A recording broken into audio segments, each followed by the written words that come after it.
Hello everyone, এই যে এইটা দেখতে পাচ্ছ, এটা হচ্ছে পেয়ারা গাছ। আর কোথায় পেয়ারা হয়েছে সেটাই আজ আমি তোমাদের দেখাবো। তো চলো একবার দূর থেকে আগে দেখিয়ে দিই। এই যে পেয়ারা গাছ, বিকেল পেরিয়ে গেছে। কটা বাজছে তিতলি? 6:17 বাজছে। 6:17 বাজছে। আর পেয়ারা হয়েছে এই যে এখানে, এই যে নিচে পেয়ারা হয়েছে। এই যে এখান থেকে এখানে, এই যে মাটি, আর এখানে পেয়ারা হয়েছে। ভাবা যায়? এই যে এখানে। তো এই পেয়ারাটা এখন আমরা পারবো। পারবো তো তিতলি? কিন্তু এটা জয়েন্ট পেয়ারা, কিভাবে পারবো? একটা পারলে আর একটা ভেঙে যাবে। অন্য যেহেতু জয়েন্ট আছে তাই ভেঙে গেল। ওই যে পেয়ারাটা দেখো, এত নিচে হয়েছে। এটা সত্যি এরকম তো আগে দেখিনি। পেয়ারাটা আদৌ ভালো খেতে হবে কে জানে। নে কাট, এবার এটা কাট।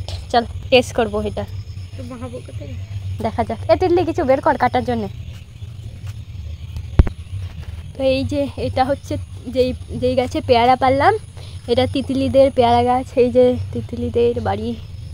আর এখানে আর একটা জিনিস দেখতে পেয়েছি, খুব সুন্দর গোলাপ ফুল ফুটেছে, বৃষ্টিতে ভিজেছে। এই যে পাতাগুলোও বৃষ্টিতে ভিজেছে, খুব সুন্দর দেখাচ্ছে। পঞ্চজবা কি সুন্দর দেখাচ্ছে বৃষ্টিতে ভেজার কারণে। এখন তো সবসময় বৃষ্টি পড়ছে। এইটা কি ফুল তিতলি, কি বলে? নয়নতারা। হ্যাঁ, নয়নতারা। এটা গাঁদা ফুলের গাছ। এটা তো নটরমণি, সাদা লাল।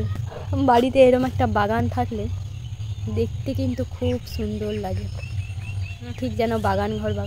দেখ পেয়ারা কেটেছিস, দেখ। এবার এটা কেমন হয়েছে বল, কেমন হয়েছে খেতে? ভালো। গুড। এই যে আমাদের পুকুরের পাড়, বৃষ্টির দিনে আরও সুন্দর দেখতে লাগে। কিন্তু এই যে একটা জিনিস যেটা ওটার থেকেও আরও সুন্দর লাগে,